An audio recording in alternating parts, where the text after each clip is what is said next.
Welcome to Prince Shorthand House, Class Chandra Volume Series, Volume 2. I am going to dictate transcription number 35 and 36, both exercises continuously at the rate 80 words per minute. Be ready.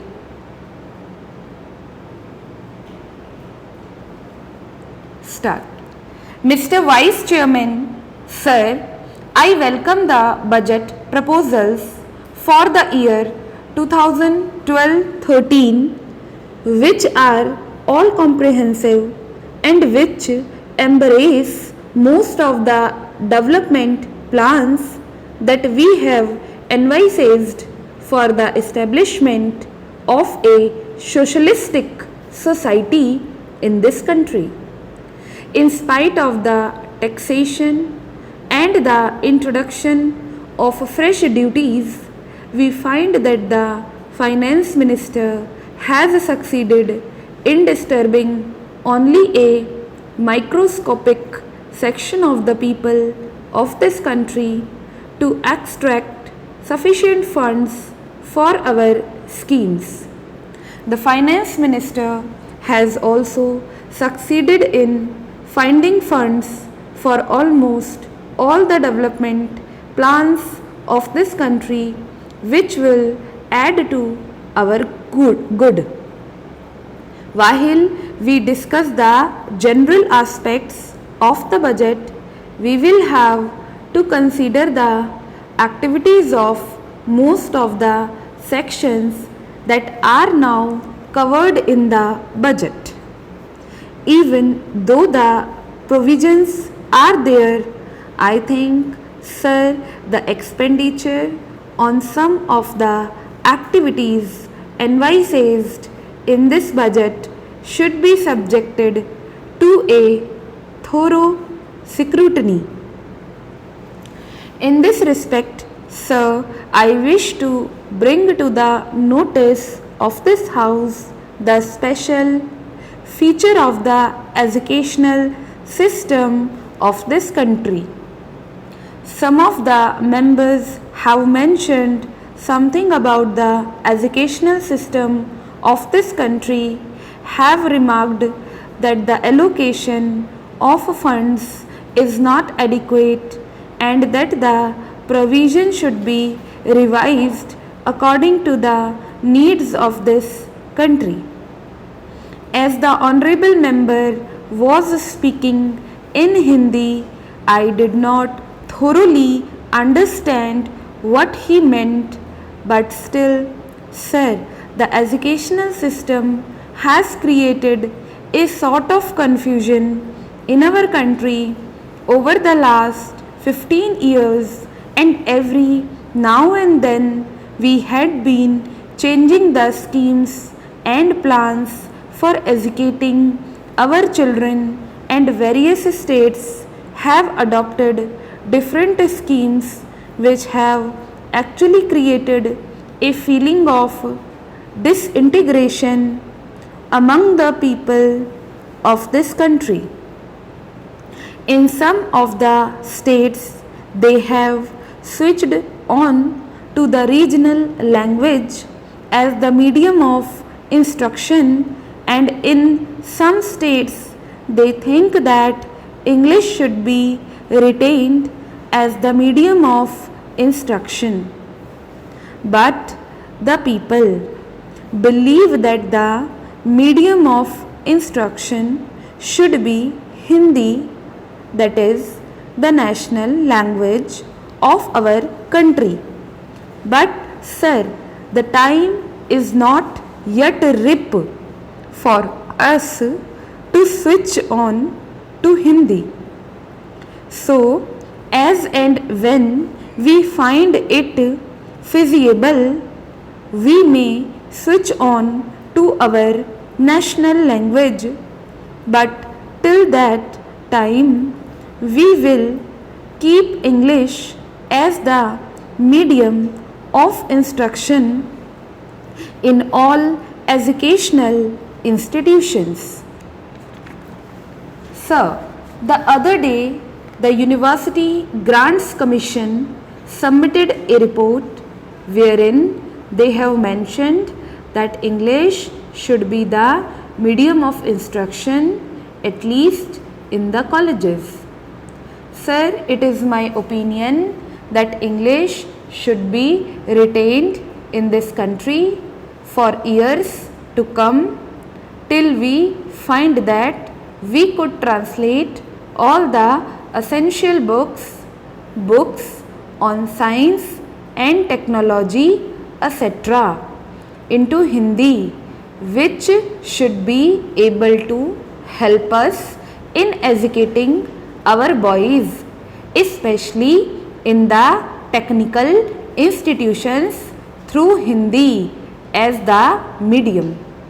Here, sir, some of the members have pointed out with regard to the introduction of different types of education in the same state or in various parts of this country.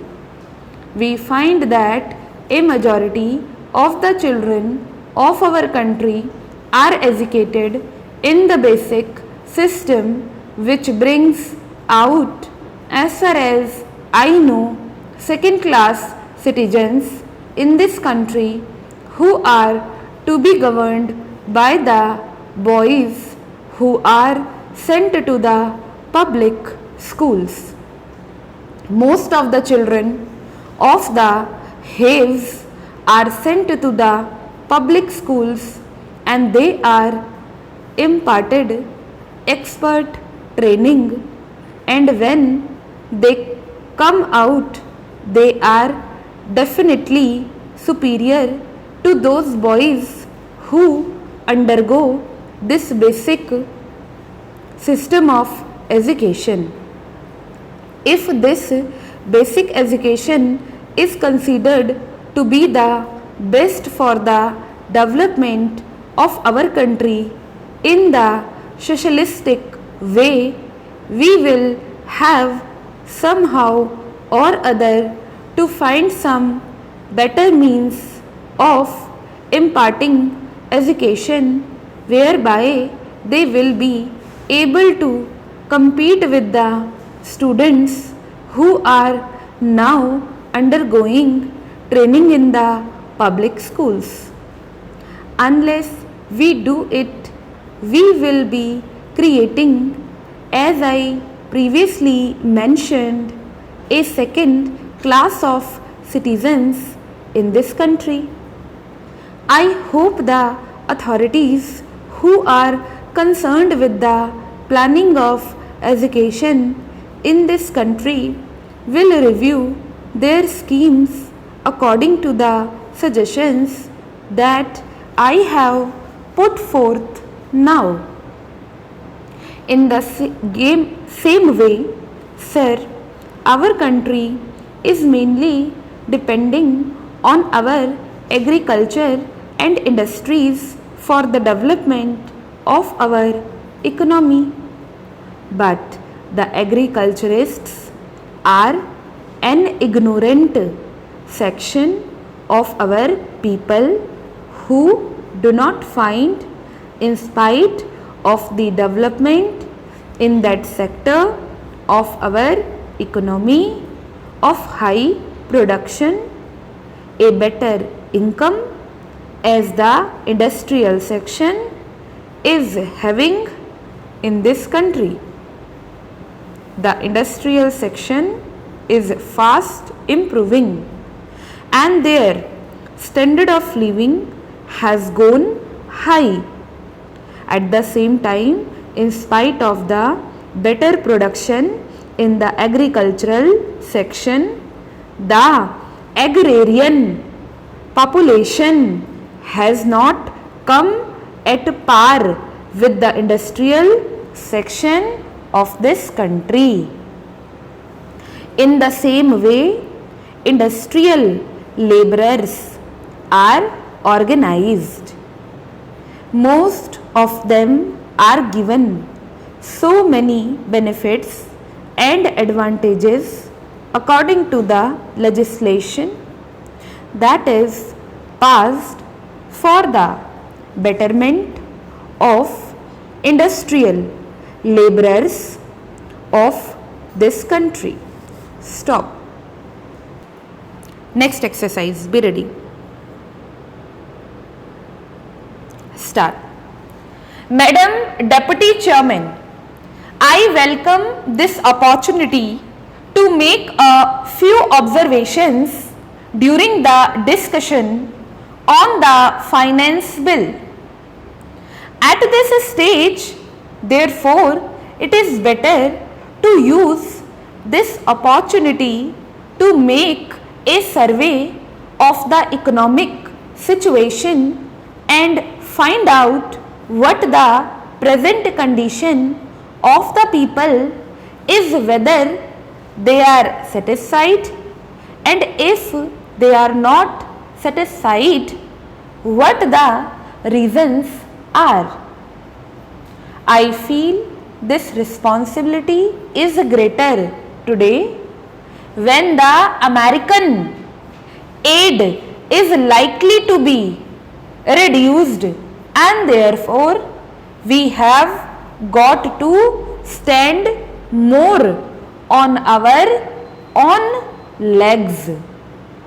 When the plan was set forth, there were three sources from which we hoped to get finance for the plan, namely our own resources from the revenues, loans within the country through savings, and thirdly, foreign help.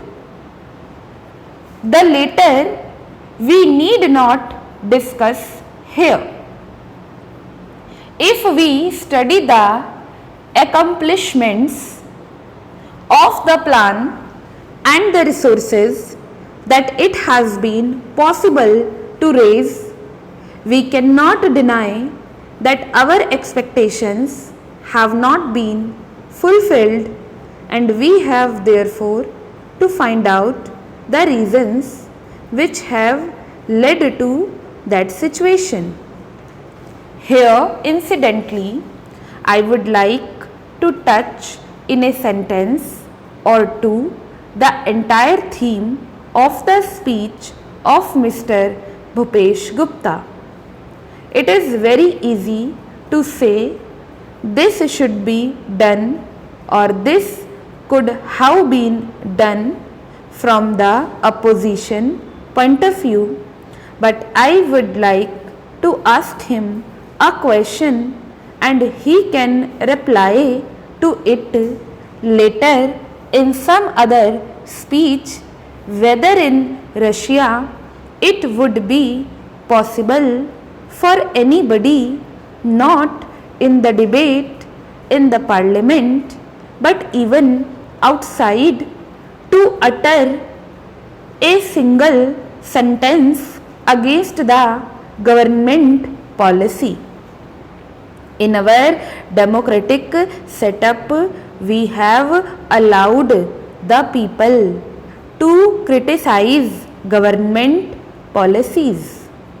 Even as Congress people, we are free to criticize the policies of the government, but the point is whether the doubts raised in the minds of the public by the people in the opposition who show their loyalty to a different setup would be conducive to create the enthusiasm that is necessary and the inspiration that is necessary to give their very best to fulfill the targets of the plan.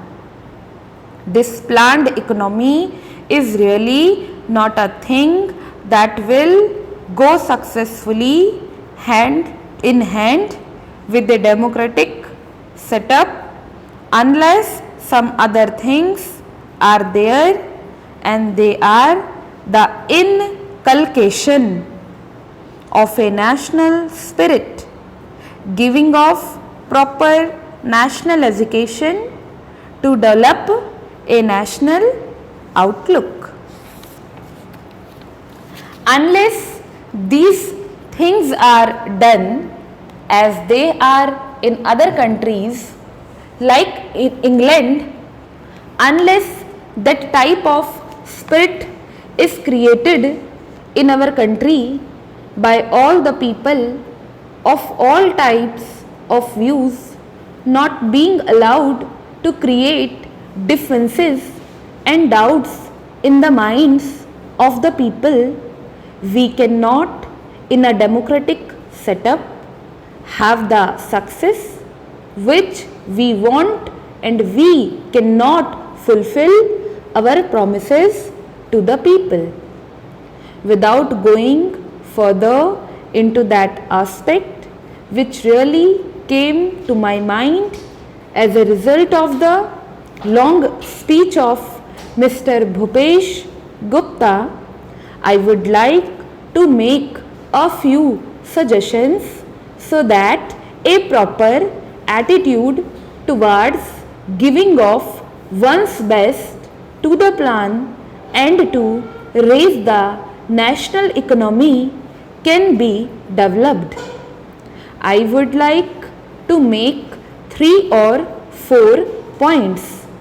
Firstly, we have to see that we take steps to check corruption at any level, whether it is among the people, in the public sector, or among the officials. Then we have also to see that we give a proper type of education, rouse a proper spirit of service. We must also check the trends for inflation and also lay stress on austerity so that the people will feel that there is something at stake. I would not like to take much time of the house. The main problem in our country is the growing population, and in spite of all the efforts that are made to raise the standard of living and raise production, etc., the results are not as easily perceptible as they should have been. That is a separate problem by itself, but in spite of that, it is possible for the government to show better results if the government were to undertake immediately and see that some of the promises that are made, the acts that are passed, and the plans that are drawn up are properly implemented. I have been seeing this lacunae in the present position. Now the government has started a new ministry called the Coordination Ministry. It was very necessary because the plans of the different ministries sometimes were likely to go contrary to each other's aims. I do not want to go into details. For instance, take the question of the promotion of export. A commodity may be exported by the price of that commodity in the country to the consumer may go on raising. Who is to see to that? Take tea, for example. It had to be exported and nobody was there to see whether there was enough tea for consumption in the country and what was the price at which it was available to the consumer in the past. Stop.